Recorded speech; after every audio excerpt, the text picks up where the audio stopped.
You're listening to the AFTERBUZZ TV network, now the largest new media platform on the web, and your #1 source for after-show entertainment. Very good, Keith. Johnson. From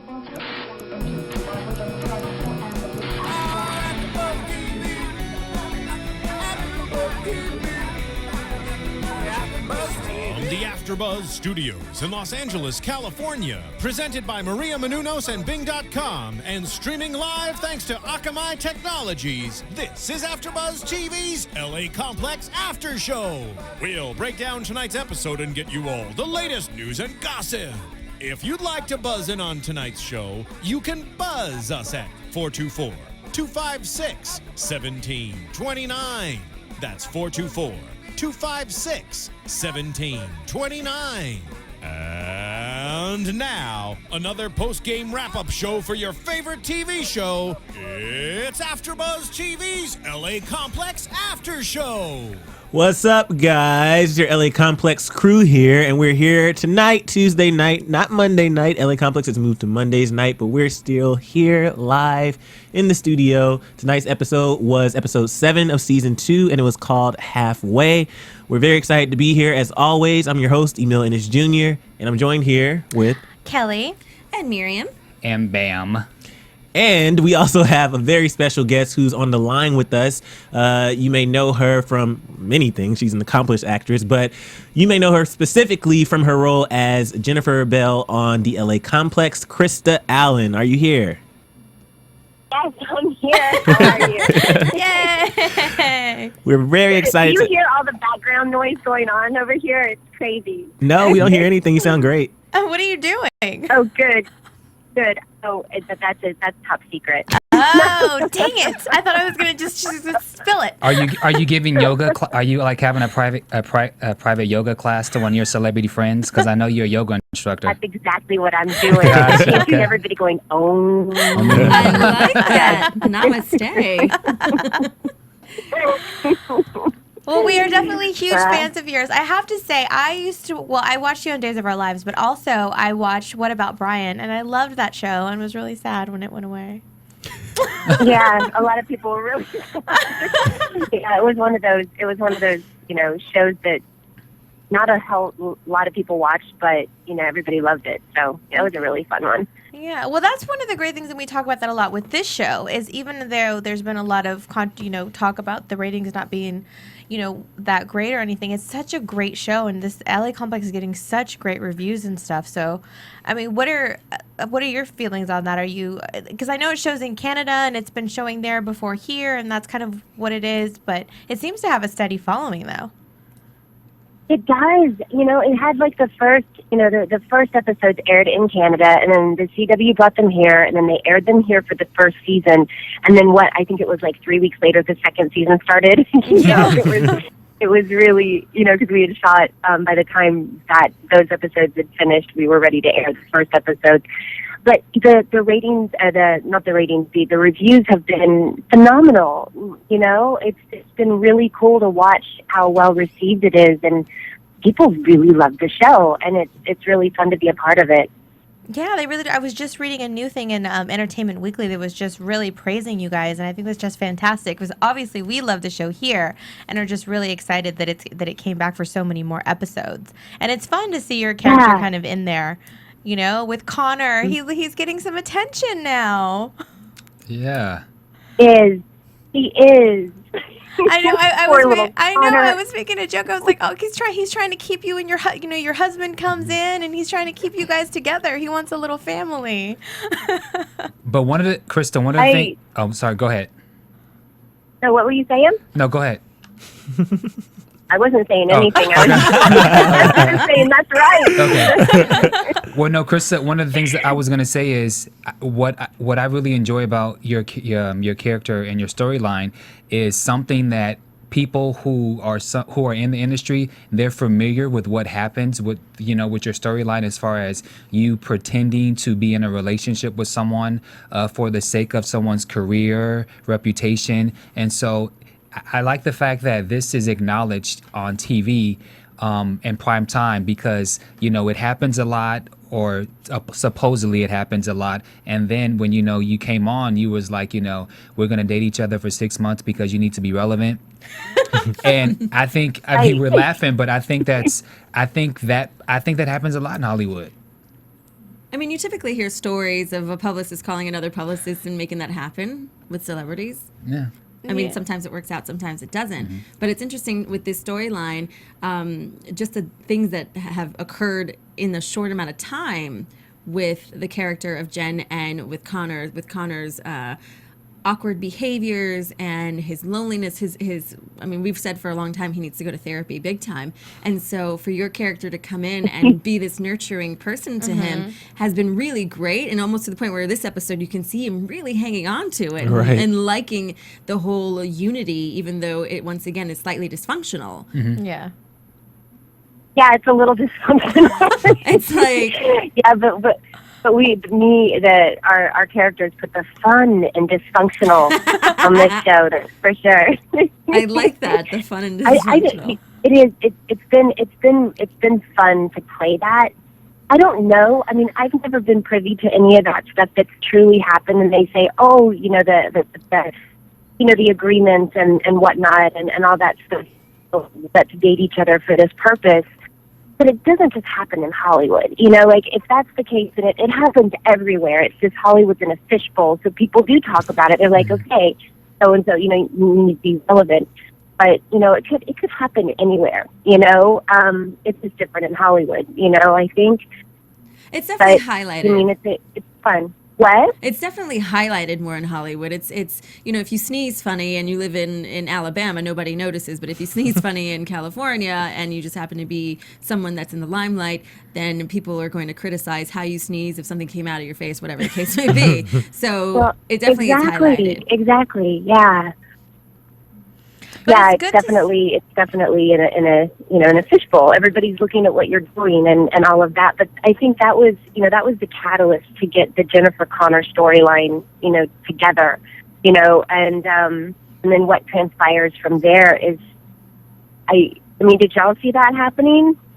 I didn't know. I didn't see it happening. I thought I was waiting for a cat fight between you and Raquel. I mean, it was there when you kind of gave it to her when you guys were coming out of the police station, and it's kind of taken a whole different toll. So I thought it was going somewhere totally different. And so me personally, no, I was not expecting where the storyline has gone. No. I mean, for me, I get concerned about Connor. We've talked about this before because he puts himself in these situations where there's no way he's not going to get hurt in the end. This isn't going to end well. Mm-hmm. Well, even your character, Krista, says that this evening. She's like, I hope you are okay with the disappointment, which is a really bold statement and a true one, especially not only in the situation that he's in, but in general across the board when it comes to the entertainment industry.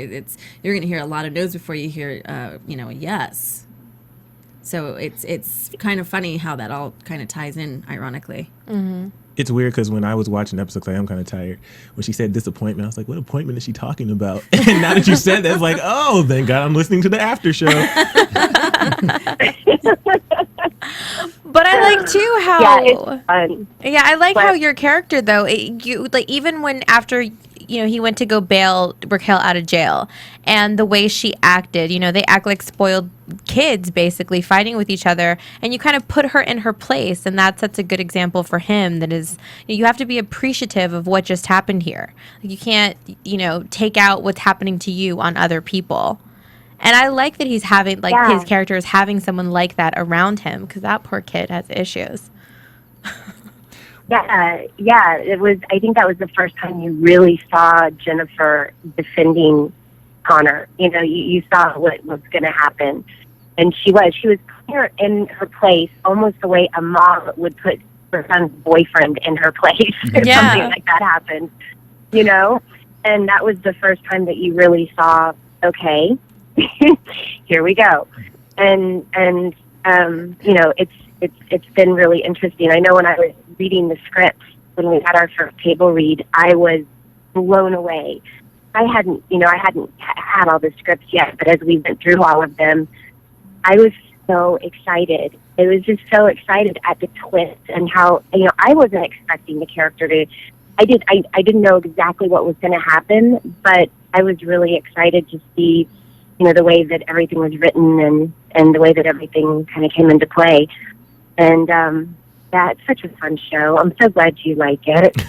We love it. Yeah, we love it. And, this is one of the more powerful storylines that are coming out, too, aside from, the whole Cal and Tariq, storyline. But this one kind of stands out also. Mm-hmm. Absolutely. I mean, you have this young, hot actor who's actually succeeding. That he's the 1% in this group of people, in this group of kids that are making it in LA. And you find that he has all of these issues. And just as things start to get good, he has this constant. Anytime something gets good, he goes and totally finds a way to try to ruin it. And it was interesting when your character goes and finds him burning himself, and the nurturing TLC that was given to him that he absolutely needs and wants and loves. And it scares me a little bit for his character in the show that he's going to take it a little bit too far. And you see that in tonight's episode, even in last week's episode, where I will say I was thrown through a loop about having a husband. Totally. That was shocking. Yeah. I was definitely thrown off. I was like, oh my God, she's married? What? Did not expect that. Oh, that's my husband. Want breakfast? I mean, the show opens today with you guys having like a family breakfast together. And I in my mind for a second, I'm like, oh my God, they're all passing around either antidepressants or something. It was a plate of drugs.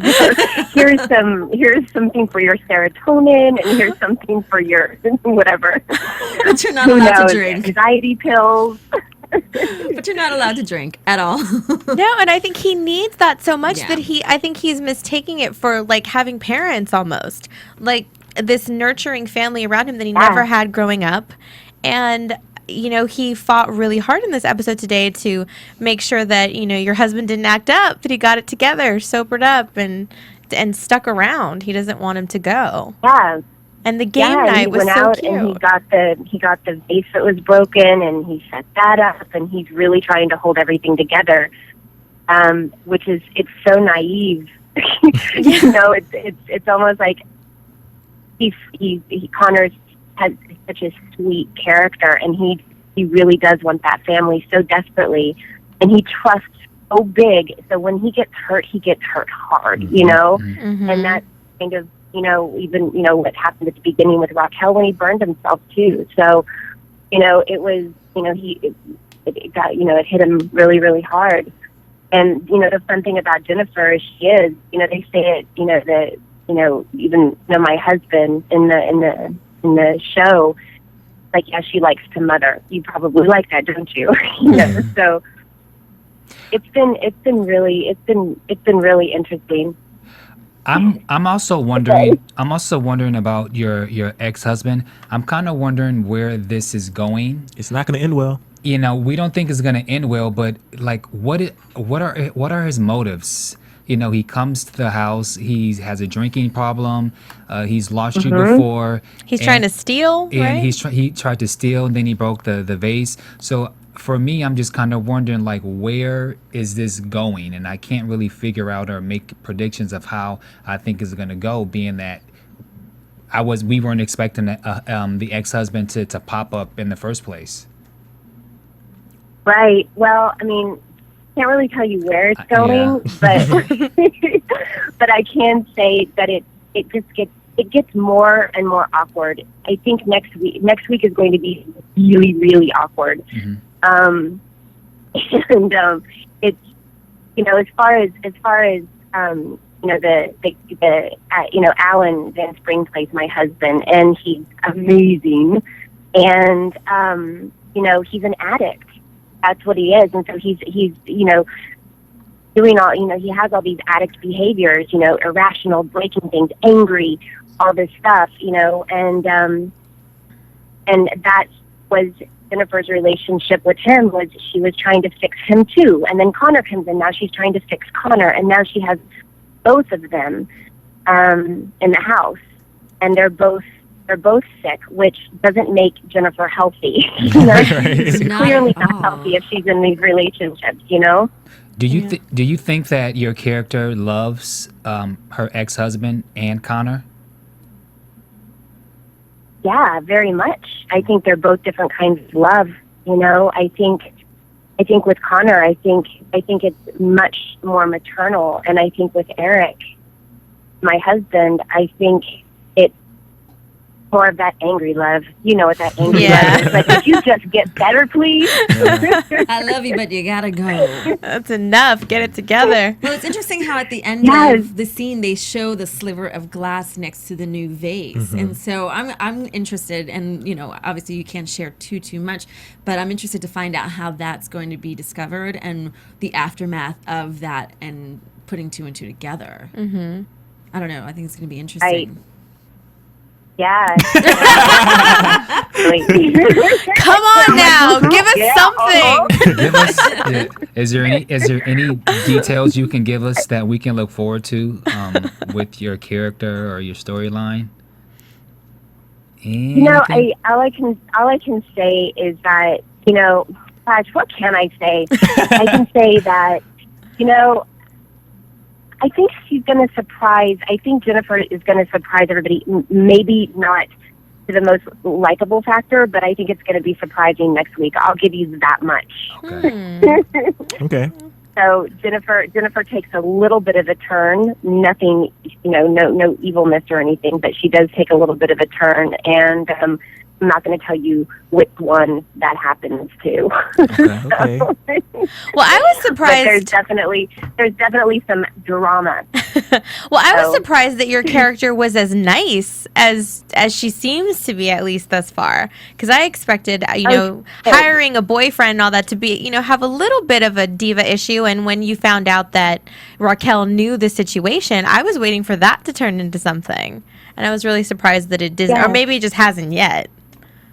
Well, Jennifer has her eye on her own prize.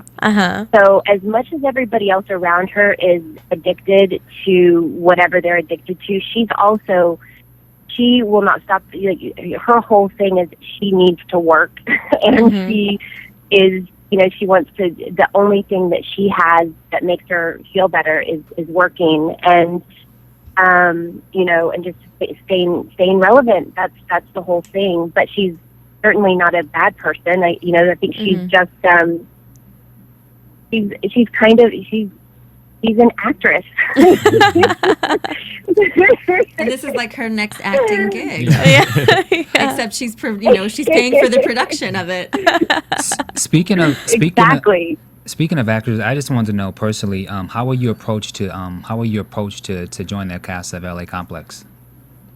Oh my gosh, the best thing that could have ever happened. It was actually my birthday, and I got a call I got a call that they wanted me to come in and do the show, and we had talked about it, and I had known about it before that they were interested in me for this. And then, can you imagine on your birthday? And I had taken some time off, a couple of years, and then, like I said, on my birthday, I have the flu, mind you, and I'm sitting in my bed. I'm like, oh gosh.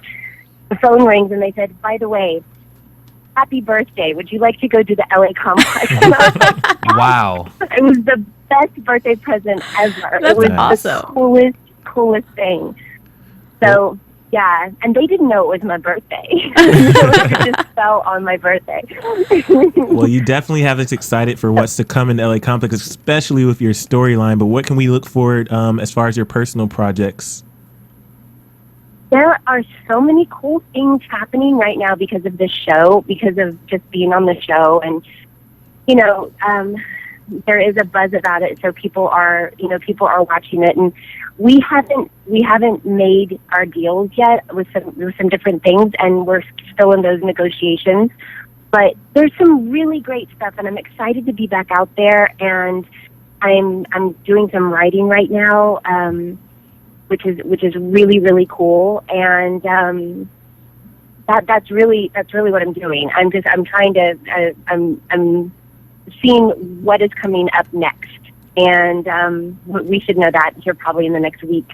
That's great. I'll come and tell you all about it. Yes, you must. Well, we look forward to following your career and following you on the LA Complex. That's for sure. Because the storyline, once again, is very interesting. It's one of our top two, at least, that we love is that storyline. Yeah. So looking forward to seeing where it goes and your other projects as well.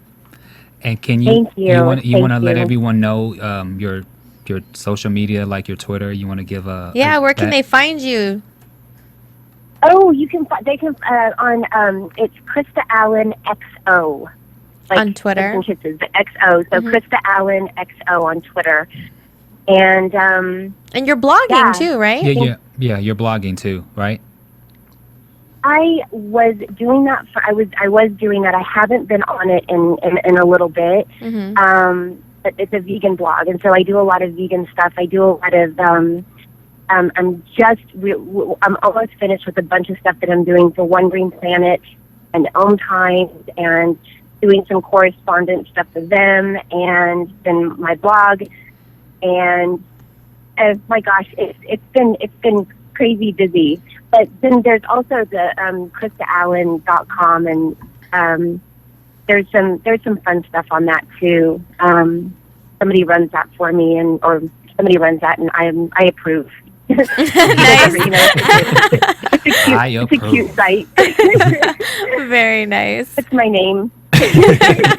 Well, we are definitely very excited to see. We're excited. We're really excited to see where everything goes. And I mean, are there any fun set stories? I mean, since when you came in, when you met everybody, was there anything cool or crazy or funny that happened that you can share with us?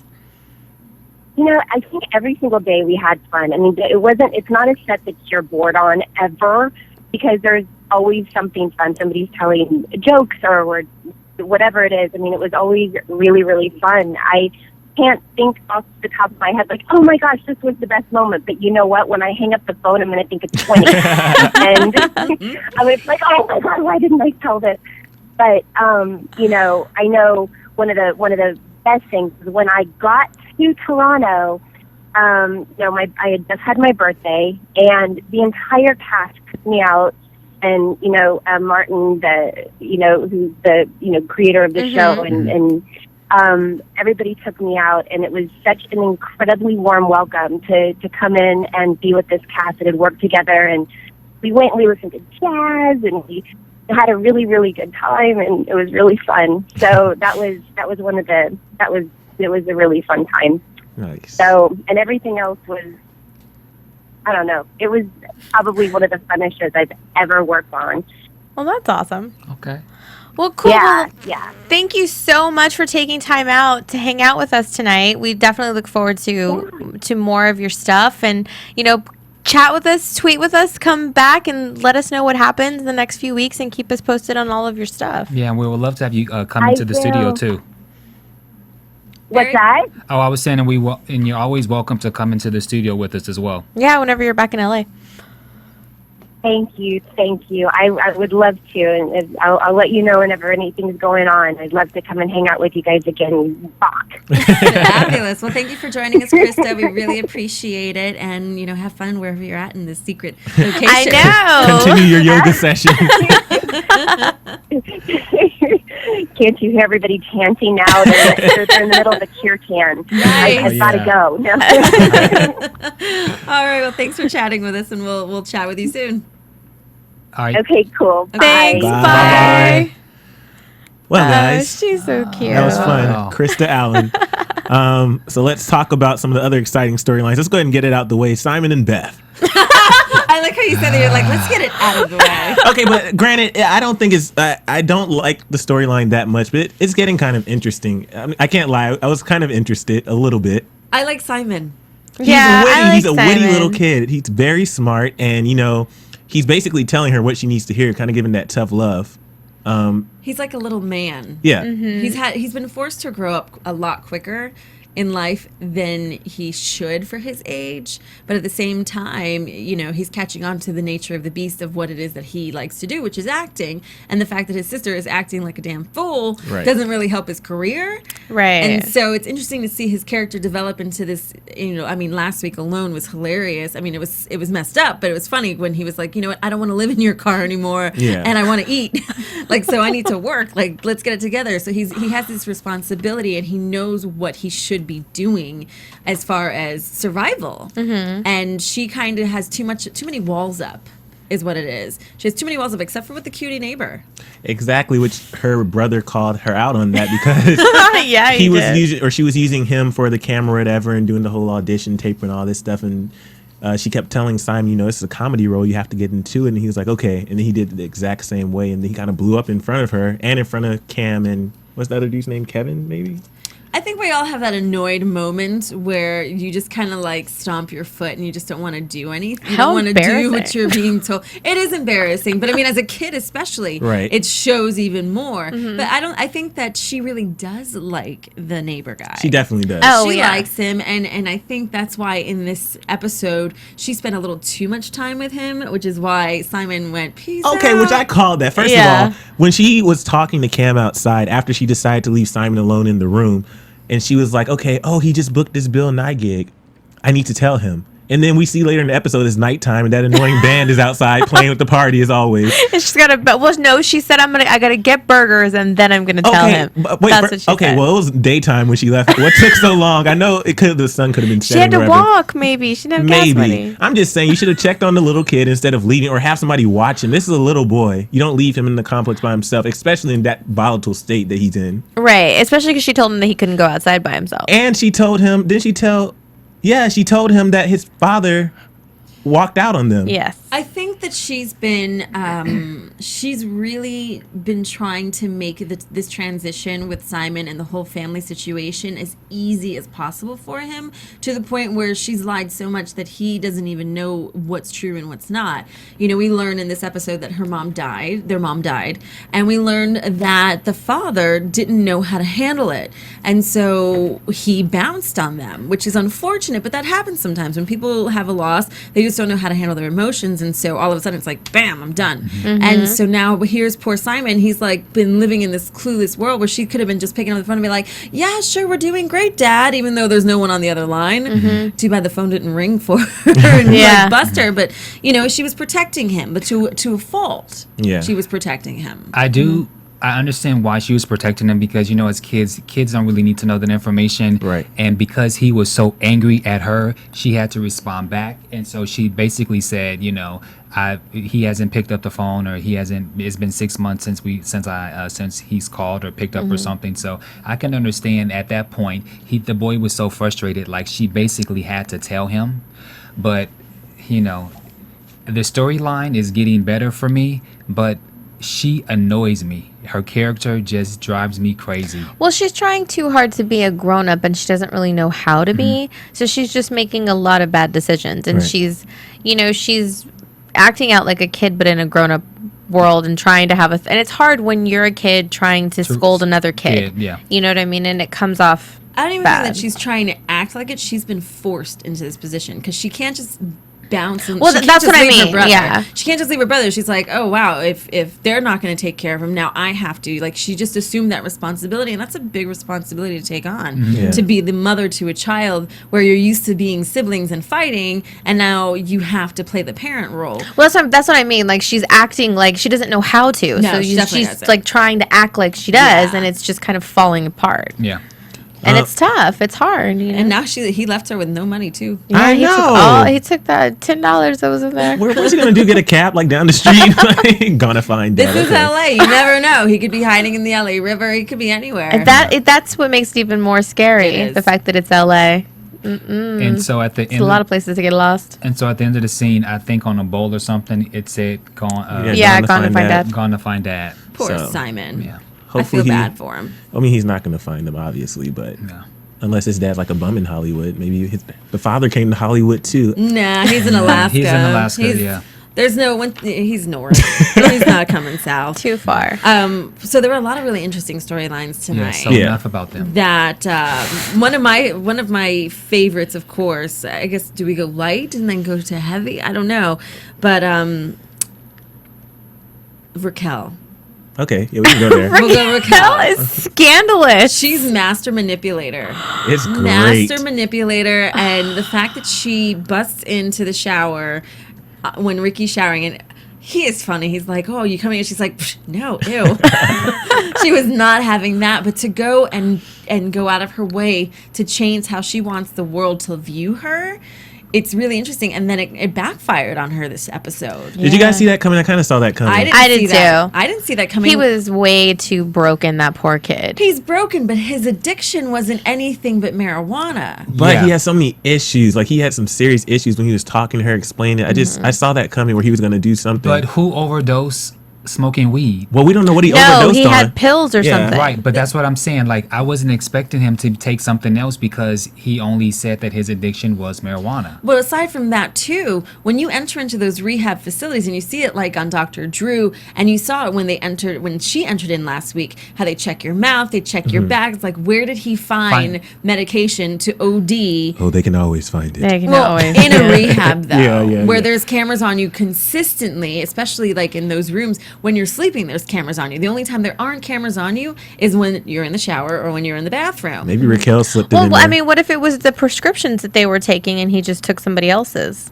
The thing is you can't even have prescriptions when you go to that stuff. Yeah, you can't take anything. You can't in even there. take like aspirin. It's television. Yeah, it's television. This is true. We're like overanalyzing everything. I thought it was funny though when before all this stuff happened, we was on the floor and stuff, and Raquel went into his room and she was like having the heart-to-heart conversation. That's where she found out about the mom. And I was like, oh, I forgot that the cameras were watching. And then we see the wide shot and like the camera's there and there's another camera there. I was like, oh, of course. Like, this isn't genuine, but Of course not. And we expected that to be. Well, and the thing about her in this, it really showed even more so than what we already knew in this episode, is just how selfish she really is.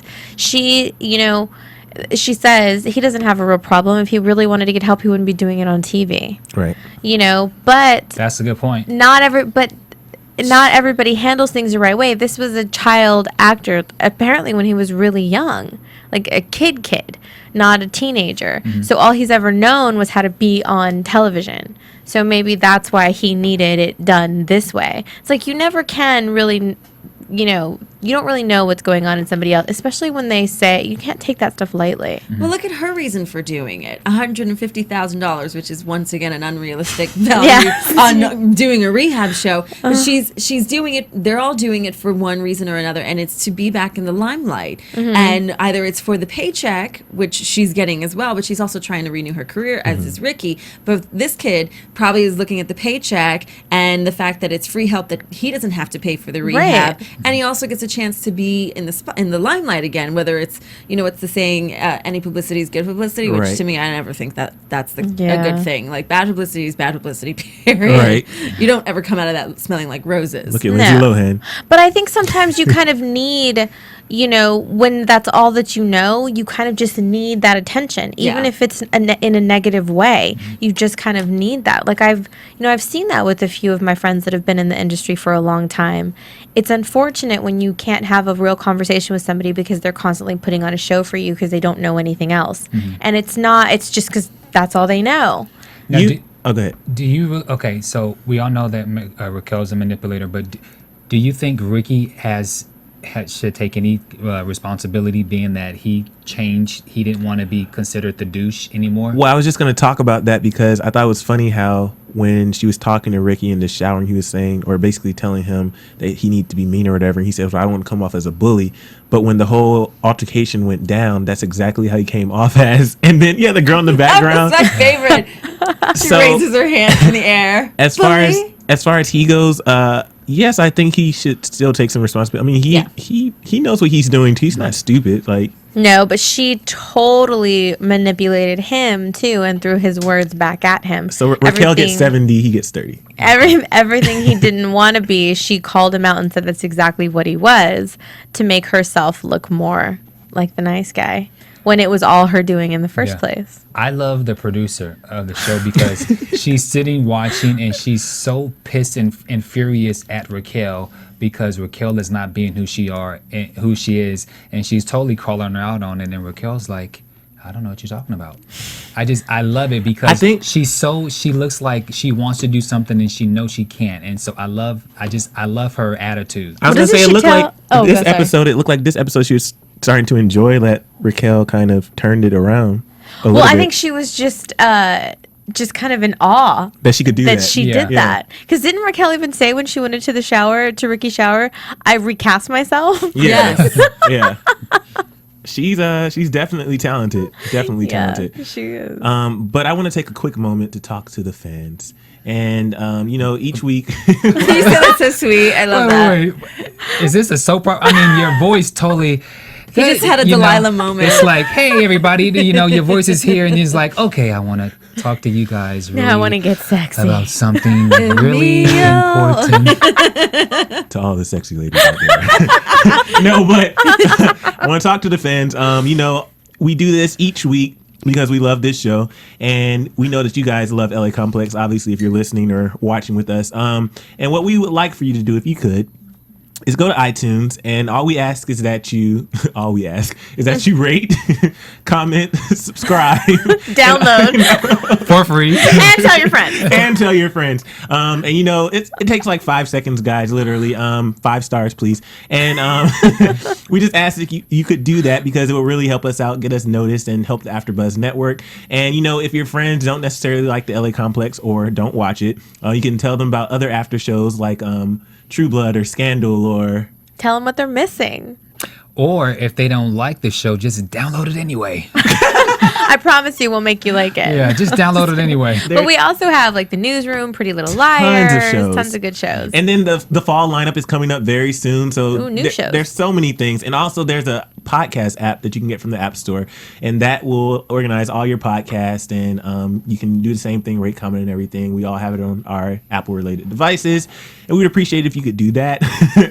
And then finally, YouTube is working again for those people who are missing YouTube. I know we have a decent YouTube following too, so we should be back on there this week. And yeah, thanks guys. Check it out. Check it out. So another interesting storyline, Abby, Brandon, Laura. Oh my gosh, why is Abby so ridiculous? How could she get more ridiculous every time? I mean, I like her storyline where it started to finally go, but when she was at the rooftop towards the end, I was like, just jump. Just jump. Like it's enough. Like it's and I don't say that maliciously. I say that because she ruins every situation. Like she just doesn't know how to filter herself. She doesn't think before she speaks. And she's selfish. Or acts. And so let's break this down. So they're on the set and they're on the set. Remember, they have a morality clause. So she's on the set, and then she goes to Laura to apologize in front of all the people. I mean, I've been a PA, and so we listen, we hear all the gossip. You're mic'd up all day long. You're mic'd all day long, and sometimes we hear some things that we really should not hear. Mm-hmm. So why would she go and try to apologize to her? Then when Laura told her basically to get lost, then when she sees Brandon, then she goes and then she tries to apologize to him, and they're both like, we don't want to talk to you, like, get by. What did she think was gonna happen? I think Laura said it best when she was like, what are you trying to do, take out an ad in Variety magazine? I mean, because literally it's just that type of, like you said, it's that type of environment where there are many ears around, and it's a small situation, right. And once it finds out, like, they're in a lot of trouble if they get busted. Mm-hmm. And the fact that it blew up in Abby's face, it's her own fault. Mm-hmm. My question is, when she was messing up her lines, was she doing that on purpose? So no, because she was too busy looking at Lauren, because Lauren was giving her the look of death. So Lauren just freaked out. So Lauren thought she was doing it on purpose because she kept kissing him over and over again. Okay. Yeah, but when they were kissing, you can totally tell she had a very. She looks like she was more scared. Yeah, she had a very dead look on her face. Okay. And then the producer, then the director was like, come on, Brandon, you give her a better kiss in that. And then after that, Laura she totally blew up. Mm-hmm. But what I thought was interesting is once they got into the meeting with Donald, aka Alan Thicke, he totally ignored when Abby basically said, I've been sleeping with both of them. Like, why would she lie about that? Like, well, he just told her, you were a bad influence on my show. You turned them into threesomes. And, I think it's the fact that Lauren. Is it Lauren or Laura? Lauren. I'm a little confused right now. We'll call it Laura. What he said. Yeah. I feel that she manipulated the situation. Mm-hmm. She really did. And she started off, from the beginning you have told us to be very straight, honest, square, blah, blah, blah. So she knew what she was doing in setting it up. And all Brandon had to do was sit there and not say a word, mm-hmm. and be like, I don't know. And she did it right. Mm-hmm. She said, you put this strong work ethic, and we take pride in the show, and we're all about doing it right. And she kept messing up her lines, and it was unprofessional. She kept screaming, and that's when Abby, of course, goes and throws out the threesome thing. I wanted to smack her. I'm like, seriously, why are you bringing that up? But I was with her for that moment when she said, "Hey, you know what? You're not gonna fire me on me supposedly having a bad work ethic." And so then she told the truth, but she should have stopped right there. Wait a minute though. But she still did have a bad work ethic. I get what they were saying as far as like Lauren was saying, you know, she's messed up her lines and stuff. But she was messing up her lines because of what happened. I get that, but she should have waited to see what Donald was going to say, because he could have just said, which it sounds like that's what he was going to say. Men never say anything. They just say no. I was saying, yeah. He could have said like, or he was probably going to say, okay, you know, you just need to focus more. We'll get you a acting coach or something like that, because he's help a nice you run guy. your lines. And then she took it. Not only did she talk about the threesome and stuff, she has the audacity to go through his desk to find something. Yeah, that was just ridiculous. Charity receipts and donations. Let's check your browser. Oh, the 700 Club. Like, what were you? She took it too far. She took it too far, and she threw herself under the bus as a result of it. Where she could have just been like, you know what, I'm sorry, I messed up my lines, and left it at that. But like I said, Laura. Gosh, now I'm like totally. Now I have no idea. Laura. Yes, I think it's Lauren. I think it's I Lauren thought too. so too. I'm so confused. I think anyway, yeah. she went and made it a point. She said to her from the beginning, "I'm going to do whatever I can to get you fired from this," and she just obviously knows how to trip Abby up, and she did. And then she pretty much said, "Here's your rope, Abby. Now go hang yourself." And she did. Because Abby acts like a 5-year-old, like a kid that pounds fists, kicks, and screams. She doesn't know how to act like a grown-up in any situation. She just throws a temper tantrum, and then she messes up whatever she's doing. And did you notice how as soon as she gets back to the complex, she knocks on Nick's door? Yes. She needs friends right now. That's not her friend. Well, bring Tariq back. Yeah. Speaking of which, can we go to that storyline? Because I'm pissed. Yes. Yo. Poor Cal. I love Andre, you fab. But he's so torn. He's so torn with what it is that he wants and what it is that other people feel that he needs to have happen for him. And in today's episode, naturally, it's opening with his interaction with Donna, which I was like, are they doing it? He's too in his head that I don't think that they were. Maybe I'm wrong, but that whole makeout No, he said session, he couldn't. Yeah. When that's the 2 times that they kissed, they were totally like. Which is what I was gonna say. You know, even though he's going through this phase where he doesn't know if he's bi, gay, whatever he is, he should still know how to kiss a girl. It's not. He was totally making out with her in the opening scene. They were making out hardcore. But there was another scene where they did it's like a an light awkward kiss. Yeah. But even last week when they had the awkward kiss again. Yeah, he's like. He kind of like pulls back a little. He Like, pulls back. I mean, I 'cause get it, but he doesn't really like women. He does the woman thing for his facade that everyone else thinks of him. But the truth is he's into men, and we see that. You know, we saw that in the last episode with the match. You know, the waiter with the matches, and then we see it tonight with the lawyer, which that I didn't expect. But I kind of did. I saw that one. I did. I saw that one. I didn't, and the reason why I didn't expect it is because, you know, here they are. They brought back the kid that he schooled a few weeks ago in the whole like wrap off. Hold on a minute. Why didn't they bring up the fact that kid hit him first? Did everybody forget about that? Yes. That annoyed me. Yeah. Sorry, go ahead. Well, because the kid is now trying to get his 15 minutes one way or another. And what I think that he thought that he could pursue Caldrick in this manner, and Caldrick wasn't going to be naive and just pay him off. But the fact that Cal sat at the table and was like, oh, what is it when somebody's not invited to come into your home? Trespassing. And what happens if that person is in your house and doesn't leave? You can use usable force. And so here he is. This kid's trying to get his 15 minutes, and he's like, dude, I'm not having it. Been there, done that. I know what my boundaries are, and you're not going to cross them. And then when he says, well, what did he say? Something about like him digging in his past. Like, well, maybe I should dig into your past. That's where I thought that wasn't going to happen with the lawyer, because that's his client. The lawyer's doing this for that kid pro bono, and so knowing that knowing that this kid's gonna try and find a reason to ruin him, and this is the kid's lawyer. That was a very dangerous But he dropped him place as a for you lawyer. to He go. dropped him as a client, though. In that first meeting that they had, he dropped him as a client, so he knew it wasn't his client anymore. Yeah, but it was also it was interesting because for that moment, that's when Caldrick almost had to kind of like stepped back for a second, but then he totally held his ground, and it also just showed how business savvy he was and how he knows the law. So he's not just some little rapper from the hood who just spends all his money. It showed that he was really intelligent and that he knows the legal, the aspects of situations like this. Yeah. But I personally saw where this was coming, because when the lawyer came back to where he was to ask if he wanted to just mentor him. Did you see it too? Yeah, I was like, I did too. The eye looking, that was the same kind of eye looks that he and Tariq had. And then when the guy was leaving, Tariq said something to him again. The guy responded.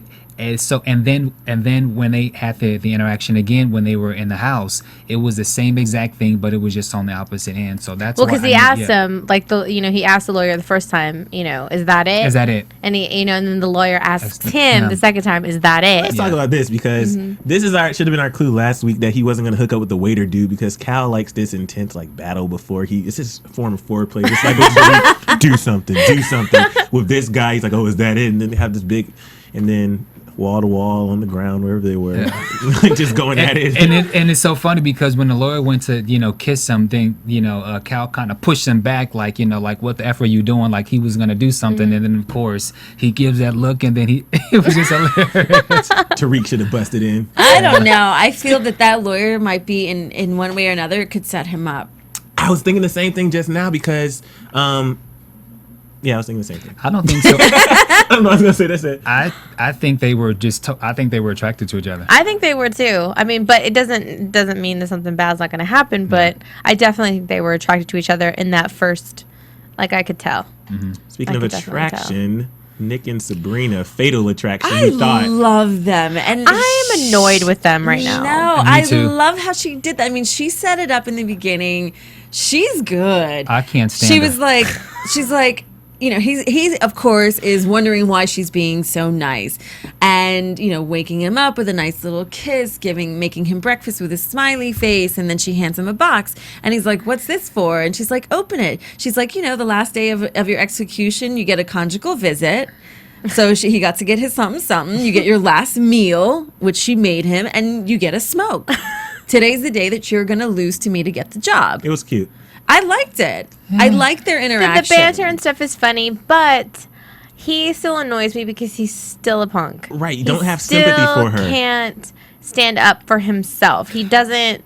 But what ticks me off particularly about her is she plays this tough girl. She's always doing mean things to him, and whenever things does not go her way, then she pouts, and then he always wants to help her out. Like once she discovered, or once she had that whole issue where, because she's the only female, she felt like she had it. She felt like she was a loss. She was a loss. So then he tries to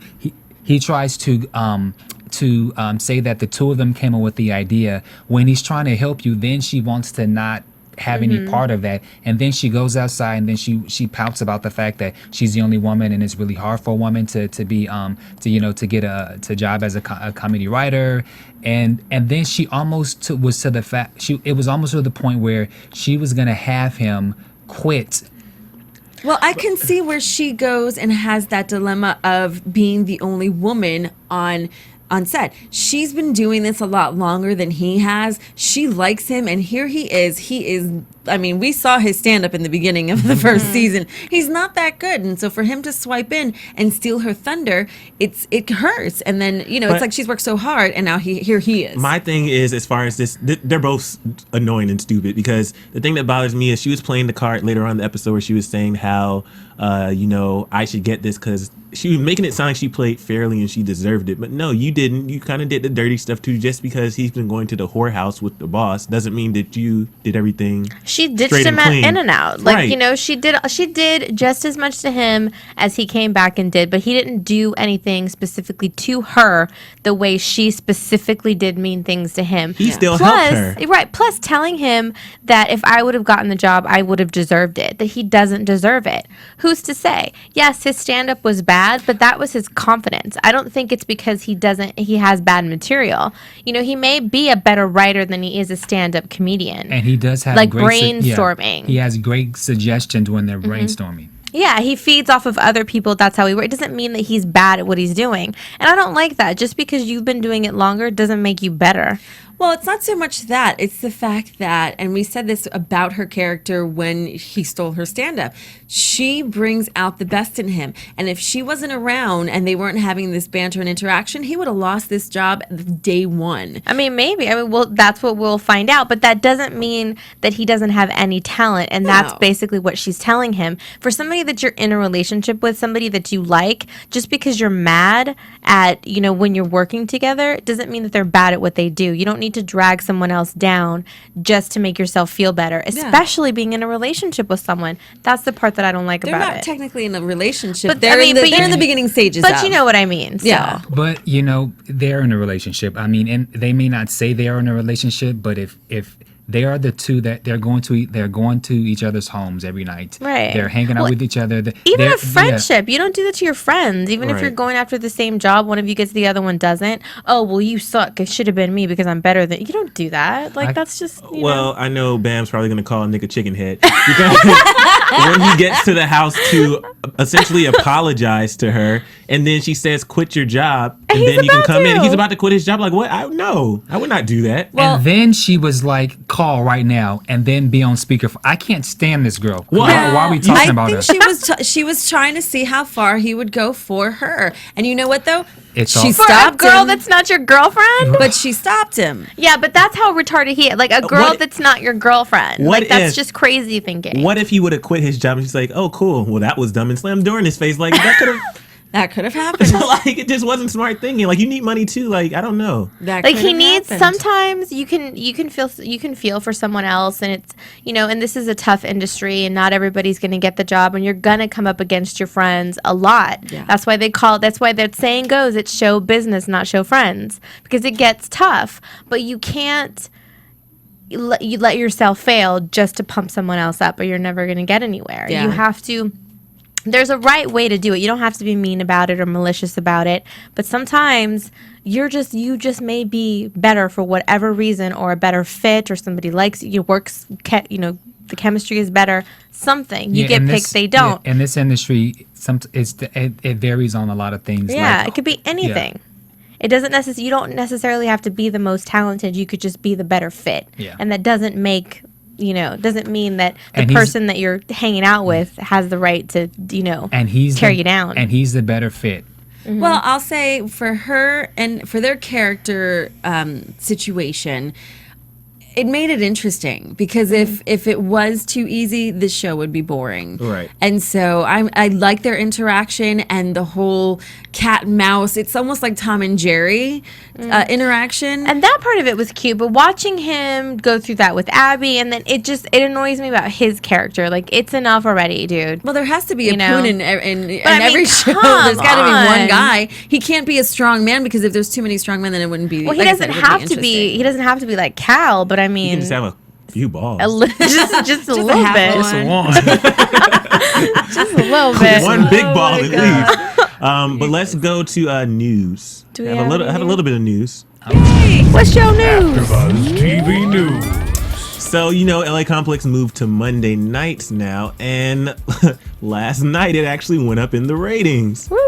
So, the creator of the show tweeted, that's how I found out, he tweeted today, and according to him, in total viewers, it went up 27%. That's a good amount. So, a lot of people were saying that the show was going to fail because it switched to a different night and it already was struggling on Tuesday night. But no, the show has a strong following. So that's really good because Monday nights has a strong lineup. You have Bachelor Pad and America's Got Talent. Mm-hmm. There's a lot of shows that it's up against. So for the ratings to go up, that's a really good thing. Exactly. Yay, LA Complex. So we're happy about that. Give a big hand clap to that. Yeah. That's the only news I had. Well, there was another really good write-up on entertainmentweekly.com, EW.com. There was a writer that, said that the LA Complex was one of the best shows the CW's ever had. And it was funny because she put a disclaimer, calm down, Vampire Diary fans. It's okay. I'll let you exist if you let me exist. But she goes into detail just about the show and kind of breaks it down and just really, talks about how much she admires the writing and the casting and the different characters. So I think that hopefully is helping, bring more attention to the show because it is a really great show. As much as we pick at the different characters, it still does show the trials and tribulations that people do go through so much better than like she compared it to like a Melrose Place where none of their problems seem to be really real, like that you could relate to. And these in the LA complex seem to be a lot more relatable. Yeah. Absolutely. They're relatable. And like I said, the storylines, even though we've had love-hate relationships with them, Alicia. and she'll be back. Abby. She'll be back. But the thing is they keep, because they are who they are on the show, it keeps it moving. It keeps us interested. It's Absolutely. like, is she going to make that mistake again? Is she going to trick him again? Is she really that stupid? Is he really going to hurt himself? Is he going to ever come out of the closet? Like, these are the questions. It keeps you asking those questions that I would think the writers want us to be asking. And so that's why we keep watching. And yay for LA Complex at 27%. So it's great. Woo! Yay. So let's go to predictions. AfterBuzz TV News. And now, your AfterBuzz. I'm like, what? We're doing predictions with a bang. Oh, yeah. So where do you think this Nick Sabrina storyline is going to go now that that's kind of the work thing? I don't know where that's going to go. He's got the job. She's going to leave him alone. They're going to be happily ever doing it after. So what? Who cares? Yeah. No. There's gonna be more tension in the relationship, and she'll probably do more conniving things to make things go worse for him. But I think the more bad things that she does is gonna just make him better. Yeah. And maybe she'll realize it at some point. What about Cal? Oh, Cal. Oh yeah, his car got burnt. Did we talk about that? No, we didn't. Well, that kid, kid blew up his car. Which was the last thing we saw from him, right? Before he went to bang the lawyer. But that was the only scene that his dad Walter was in. Oh yeah, in the background. I think that the kid's gonna come back and maybe bust him with the lawyer, and I think that he's got a scandal ahead of him. Unfortunately. And then Tariq's going to come back and comfort him and be like, okay, now that you're out in the world, I am here, baby. Let's do this. We're in episode 7 and Tariq's still not back. He's supposed to be I back. think Tariq is coming back during the season finale. No. Because there was a picture that I think Ben tweeted where it was him, Andre, and the lawyer? No, and Big Another threesome. and Big Sleeps, and they had took a picture together, and so I know when Big Sleeps was here, I think that was their last week of taping. So I'm assuming that he's there for the season finale, but I think he may be back sooner, only because on IMDb he's got a lot of episodes on him. He has more than Beth and Simon. He has more than most of them. Yeah. So it's going to be interesting. But what do you guys think about Connor and Jen? Ooh. And husband Eric. I don't know where this is going. It's gonna get weird because Eric, like she said on the phone, like Eric is still in a volatile state and he's not stable. And I know Connor's trying to create this little family, but you can't bang your mom first of all. He's got parents now. Yeah, that's what he's trying to keep together. Before he burned his arm, like they were in bed, they were having sex. You were almost starting to see that they were going to be in a relationship, right? And that would just completely 360. He's messed up in the mind. I think that she's gonna find that sliver of glass and cut both of them. She'll be like, what'd you do to my parents' vase? Raquel? Oh, I don't know. She has no heart. I'm hoping that she develops one before this show is over. She's gonna have the cameras follow her to the hospital with that dude. Are you okay? As she's putting on blush. Oh my God. I want her to get back into this with the whole Connor thing. She has her own storyline now, so that'd be cool. They gotta mix it up. What happened to obviously there's no baby. I was about to say the baby. Yeah, there's no baby. The baby's gone. The baby's gone. The baby is gone. Maybe she'll have a breakdown on the rehab show. I was pregnant and I lost it. And I took my face off, and that's why I crashed my car. And then Connor's gonna be like, "Dude, you were pregnant?" And I think there might be that's my prediction. There'll be a disconnect. That's replay. a good one. That's a good one. We'll see. We need some more interaction with everybody, though. They were very separate this episode. They need to be partying by that cheesy band. Oh gosh, I know. And then Abby. That's enough of that. She's a hot mess. She needs to go back to Canada. She needs to stop wearing bra shirts and wear real shirts. Lingerie in public. And finally, our favorite character, Simon and Beth. I think Simon's gonna be gone for a while. Yeah. Simon's coming back next week. We saw the from Beth. I think he's going to be hiding from Beth for a while. He's going to hang on to the little bit of money that he has, and I think that he is going to, he'll be hiding underneath the somewhere in the LA complex where she can't find him. It's funny. Or nearby. We really have to struggle with these predictions because those previews show I know, they nothing. don't show anything. Poor kid. I don't know. We'll see. But tell us where we can find you guys. Miriam Gonzalez on Twitter. Bamm Ericsen Twitter. Kellie with an IE 079 on Twitter. At Emilio E. Jr. and ChasingLA.com. And we will see you guys next Tuesday. Same time, same place in Hollywood. From Bing.com, executive producers Maria Menounos, Kevin Undergaro, Phil Svitek, and the entire AfterBuzz TV staff, we would like to thank you for listening to the AfterBuzz TV network. To watch or listen to other after shows and post comments or questions, be sure to visit AfterBuzzTV.com. I'm Sir Richard Wentworth, and this has been a presentation of AfterBuzz TV. Buzz you later. The views expressed herein are those of the hosts only and do not necessarily reflect the views of AfterBuzz TV or its owners or principals.